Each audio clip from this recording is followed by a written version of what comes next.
Paramedics, firefighters, cops. What is the weirdest thing you've come across during a call? When I was on the FD, we had a call for a power line down at a cell tower up on a hill in the middle of nowhere. This was during a bad storm. Power company trucks were all tied up already when we got turned out. We get there and the power line for the cell tower is lying in the road. There is a number on the shack at the bottom of the antenna, so we call the number while trying to get a hold of someone from the cell tower, which is running on a generator and possibly still energizing the line that is laying the street. We realize the door to the shack is unlocked, so we're all standing inside it out of the rain. But the assistant chief is on his phone talking to some guy about the antenna, and all of a sudden he goes pale white like a ghost, then walks out the door into the rain and tells us all to get out. Turns out the guy on the phone had told him that whatever happens, don't go in the shack because it is infested with brown recluse spiders that are attracted by the warmth. Everyone was crapping bricks when they heard that. Sorry if I rambled. I'm well into a nice bottle of rye. Oh, there was a time in the winter when we were looking for body parts in a field after a bad accident. Trudging around in knee-deep snow, this old-timer steps on something round and hard and crunches it. He almost fainted. He thought he had stepped on someone's head. Turns out the field was an old pumpkin patch and it was a frozen pumpkin. My uncle was an EMT and fire captain for a while. He does some different training type stuff now, which means he doesn't go out on calls much anymore. Anyway, his weirdest story was about two guys who got killed by a farmer. His firehouse was on the border of a suburban farming community, so with there being a lot of land, people would go ride dirt bikes and motocross bikes. These two guys liked to jump some dirt piles or what have you on this one farmer property, and he didn't like it. He tried to get them to stop in various ways, but finally he had enough of it. He one day put up in a clearing open pathway a thing of high test fishing line or something like that between two trees. One of the guys on a motorcycle came through at head level and didn't get his head taken off, but the line seriously cut into his neck and he ultimately bled out and died. My uncle was the one who was called to the scene to try and save him, but he was pretty much dead when he got there. He says that call has always sort of bugged him because it was a younger kid, 20 something, and it was such a cruel way for the farmer to deal with his problem. My mom's cousin was riding a dirt bike through the woods one day and hit a barbed wire at neck level that decapitated him. I get told that story every time I even think of buying a bike. Went out on a wreck where these two out-of-state kids overcorrected, veered off the road, hit a dirt hill, and landed in a tree. Neither of them were seriously injured, but it sure was a sight to see a brand new Tundra stuck in a tree about 6 feet off the ground. For our friends outside the USA, 6 feet, 1.8 m. Yeehaw. A guy had accidentally hung himself in his garage. He literally had a contraption he had built that held him in a harness. One of his arms controlled a rope that was attached through a pulley system with a corn cob at the end. As he pulled the rope, the corn cob did the job on his backside. The other arm controlled the same kind of pulley, but at the end was a noose that was tied around his neck. Needless to say, he pulled a little too tight on the noose end. It was a nice normal neighborhood and the guy was married with kids with a seemingly completely normal life. If autoerotic asphyxiation is wrong, I don't want to be. Old, Zlkjuk 7 Zito JNMV. I've got a few. I came to an unconscious, unresponsive young male in a bathroom, massive bleeding. It turns out he was getting frisky, a plunger and his feet slipped out underneath him and it just ripped his hollow and solid organs apart. He was obviously DOA. Another was an old lady whom hadn't been seen outside her apartment for quite some time and wasn't answering the door. We knew she had died as we could smell her from outside. The fire department knocked down her door. I told the firefighter to go in and he was like, no way, it would be an emergency, fully knowing that she was almost 100% dead. Lights were all turned off and it was 2 AM, so each room I had to flip the switch. There were bloody paw prints all over the place, and in the bathroom, the toilet seat had been flipped up and there were bloody paw prints all around it as well. When I flipped the bathroom light, I was pretty sure what I would see, but it was worse than I had expected. The cats had started to eat her after she had died. I was 19 at that time. It seems I have scrolled too far down the comments, TT. I'll keep this one short. We responded to a call where a mid-50-something-year-old semi-frail looking male bit his early 20-year-old something son. who probably outweighed the father by about 150 pounds or so, about 25 times all over his body, everywhere, arms, neck, torso, legs. It was ridiculous. They were deep marks too, like he was trying to rip skin away. Apparently they got into an altercation over who knows what, and the wife mother had to break it up by threatening them both with a large kitchen knife which the police confiscated. But the kicker was, there were no drugs or alcohol involved. Another was when we responded to a child who fell and hit his head on a tire that was sitting in their yard. Why it was there, I have no clue. But anyways, I went to check his pupils when I noticed one was completely fricked up.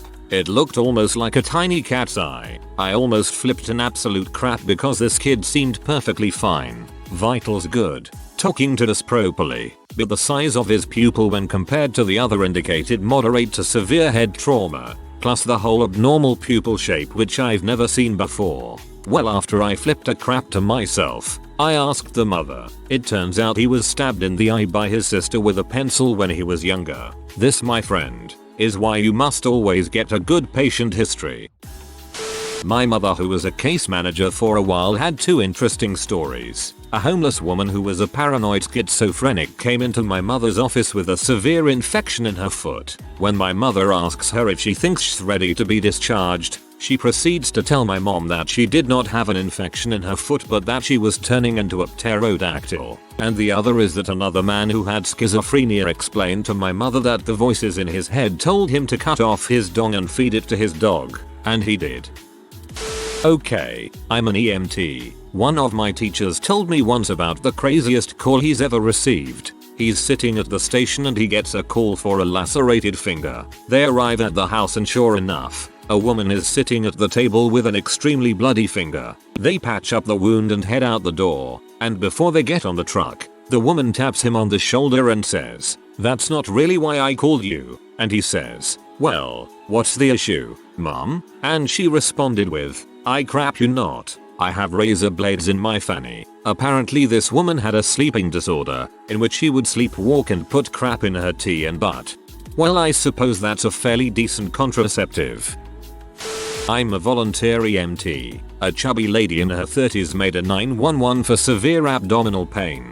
It's 2 in the morning, so I just woke up, tired and drowsy, as my partner and I get to her house. The husband is there at the door and tells us it's no big deal. We walk inside and find the woman laying on the floor on newspapers surrounded by cats. Must have been 4 or 5 cats laying next to her, licking her tea. Yes, the woman was giving birth. She did not know she was pregnant. We saw the little baby being delivered next to cats. Even worse, they had their 4-year-old boy stand next to her as he watched his mother give birth in pain. The little boy was crying. The cats were still licking her. The husband was standing there like it was no big deal. We had to call our county back and update them about the situation. They sent paramedics to assist. The cops showed up before we even got there. Told us it was ugly. They were right.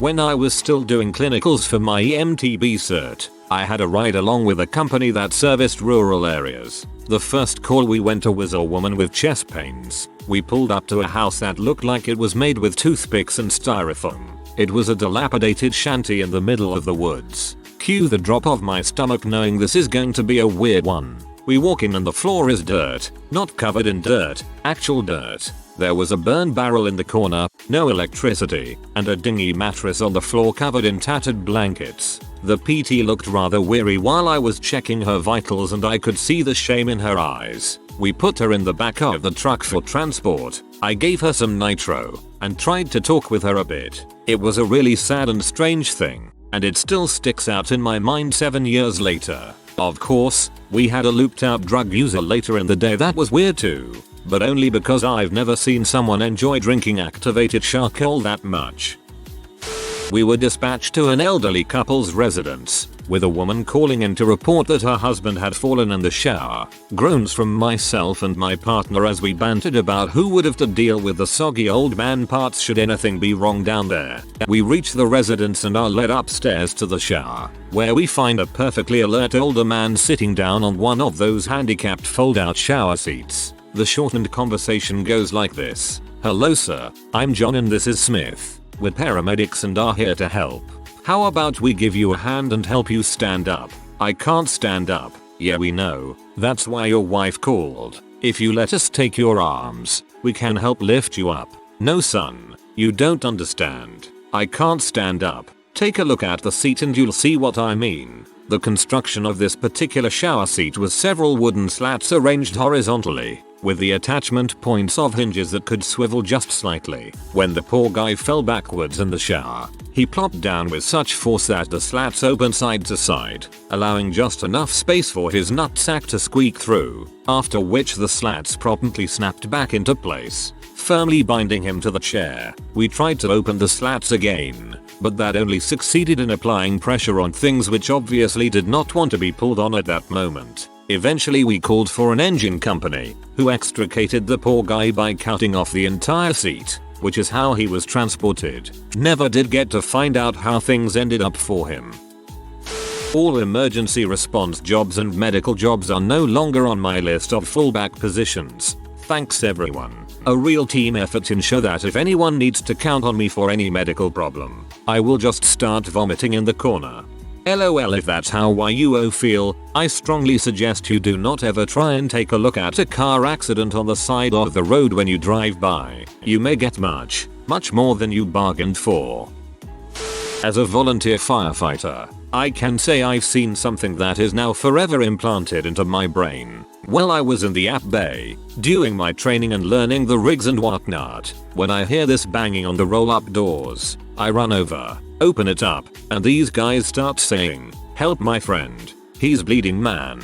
Hurry up." So I run inside, tell the paramedics. They go outside, while I grab the gurney, and when I get there, I notice a younger guy probably in his early 20s with a blood-soaked crotch. I begin to think to myself, now why on earth is there blood all over this guy's pants, right in that region? LOL. So we get him on board, cut his pants off, and look down there. Apparently he went to sit on his drummer's stool, the seat rocked off, and he sat straight down onto the metal pole, which then pierced through his scrotum and left his testes hanging out. Pretty gnarly. Luckily he was taking it like a champ. Props to him for that. It musta hurt like balls. Well, he had his hands in his pants the whole time. When we cut the pants off, his fingers were actually inside his scrotum. He didn't know that his nuts were hanging out, or that there was another hole down there. Basically all we did was grab some gauze, place it all down there, not inside, and just drove him with his hand in his nuts. LOL. I thought that was for me, but interesting anyways. LOL.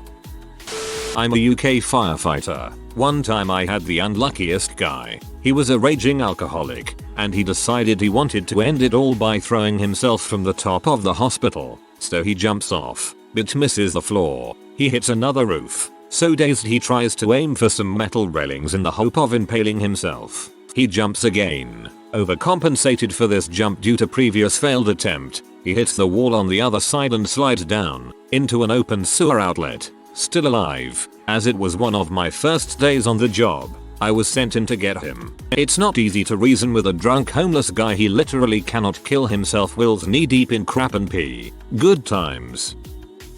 I had a guy once who accidentally got shot in the butthole with a spear gun. The spear entered about 2.5 feet into his body. He was alive and laughing. Another time a lady on her way to a hot date was shaving her vag while driving in order to save time. Seems legit. Well, she swerved into the bushes and crashed her car about 30 feet deep into the woods. Swerved into the bushes. LOL. Once we responded to a call. African American child, 4 years old, severe burns on face and shoulders. Turns out his mom had been cooking chicken wings and he reached up and grabbed the pan and pulled it down. Grease burns everywhere. So, we say we're responding and our eater is 15 minutes. Not 5 minutes pass. Dispatch. 301. 301. Go ahead. Mother reports having applied mustard to baby's burns. A wives' tale in the south. Acknowledged dispatch. 5 more minutes. Dispatch. 301. 301. Go ahead. Mother said the child didn't like the mustard, so she washed it off and applied ketchup. Aside, he muttered she won't stay on the dang phone for me to tell her no. At this point, my partner snapped back on the radio. 301. Dispatch. Go ahead. 301. 301 wants to know if mother is trying to turn baby into a hot dog. Over. Laughed my butt off until we actually saw the poor little bastard. He looked horrible, all burned and condimented. Some people are just too stupid to have children. Yeesh. A relative of mine is a nurse, so she's not necessarily a first responder, but this is still a weird incident. One day she was doing a pelvic exam on a morbidly obese woman. She lifted up one of the lady's fat rolls for some reason, and under that roll was her horse, still in the wrapper. She shows the patient what she found, and how does that patient react? The patient takes the ho-hos from my relative and proceeds to eat them during the pelvic exam. Being unaware that there is food on your person due entirely to your level of obesity should be grounds for entry into a mandatory weight loss program.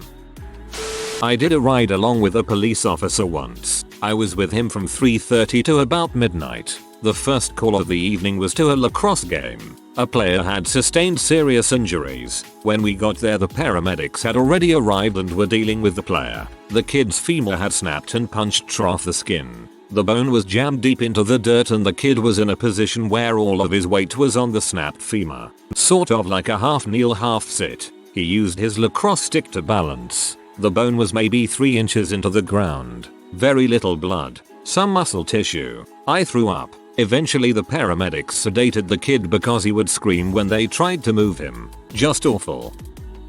I went to college for natural resources law enforcement. Didn't really learn much, but we heard many stories of our professors' past experiences. So here is one of the weirdest. He was working in a state park in northern Ohio at the time. He got called to the restrooms by an older lady who said that she had seen a man sneak into the women's bathroom and hadn't seen him come out yet. His partner and him went and checked it out, and there was no one to be seen. They came back out and asked the lady if she was sure that he hadn't came out yet, and she said that she was positive. They went back in just to make sure, and they took a look into the toilets. They were the outhouse style bathrooms, and there the man was waist deep in crap, covered head to toe in it.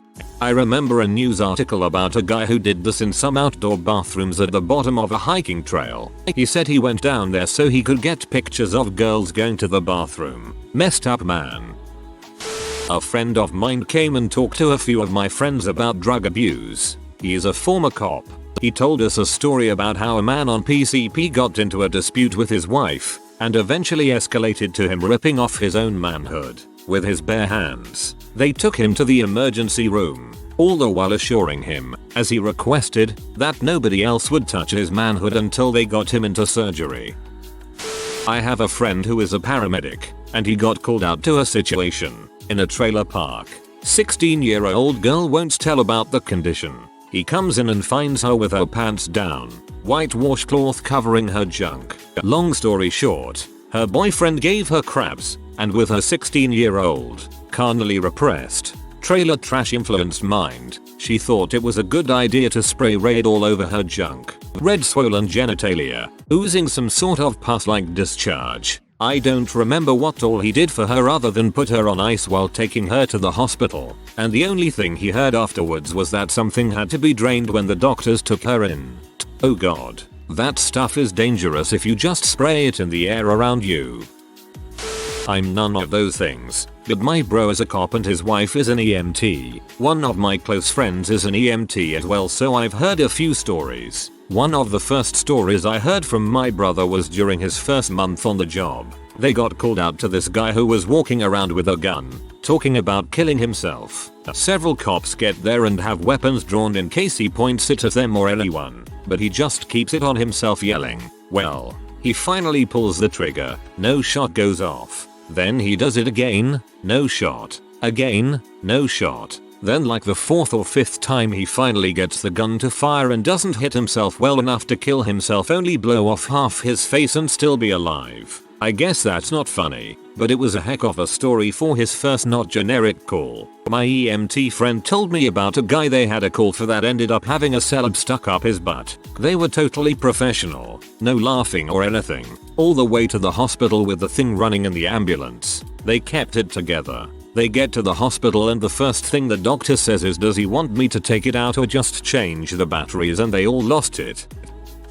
Cop buddy of mine once told us about a domestic disturbance call he got. It was two gentlemen. Gentleman A was inserting a mayonnaise jar into Gentleman B and inserted it more so than Gentleman B preferred. So, enraged, Gentleman B hit Gentleman A over the head with a frying pan whilst threatening to kill him. After the police arrived, the two had to be taken to the ER, one to be treated for blunt force trauma to the head, the other for the removal of said mayonnaise jar. The end.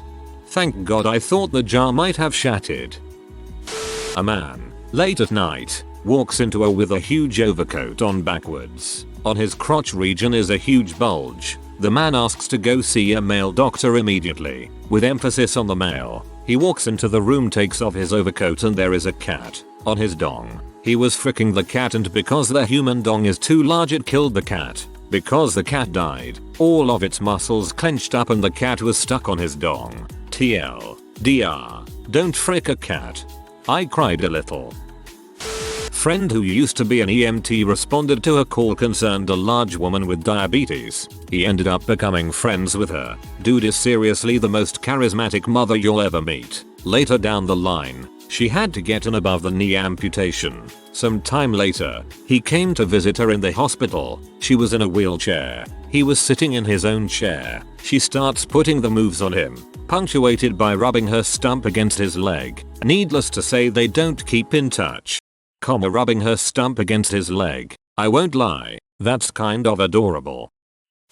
My father told me this story. He was talking to the firefighter chief. Apparently a naked black man broke into the firehouse, got into a battalion chief's office, and began smearing his poop on the walls. When the battalion chief got there, apparently he screamed like a little girl. Guy reached out the window and hit the electric wires with a curtain rod. No idea why someone would do this. When you take a big shock like that, there is an entrance wound where you make contact, and an exit wound where the charge returns to earth. Usually this is on the patient's feet, unless of course, in leaning out the window your junk was in contact with the windowsill. TLDR. Guy manages to burn his junk off completing a circuit.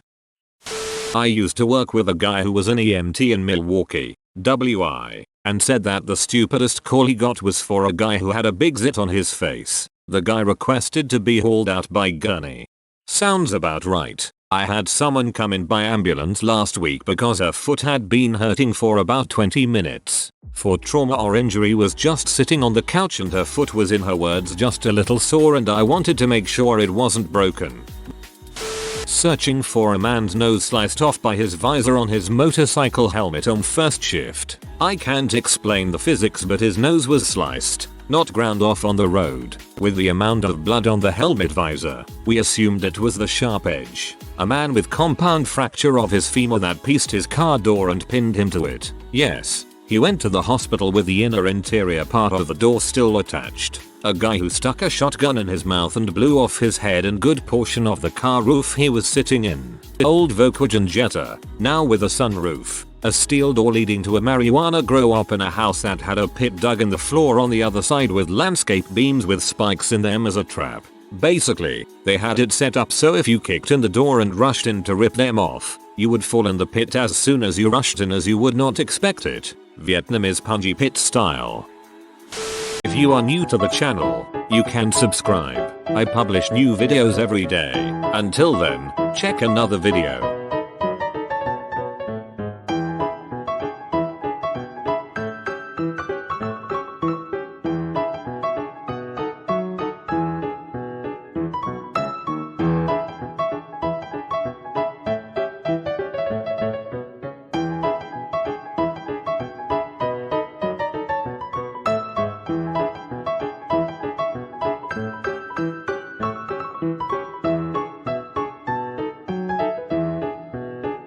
Bye for now.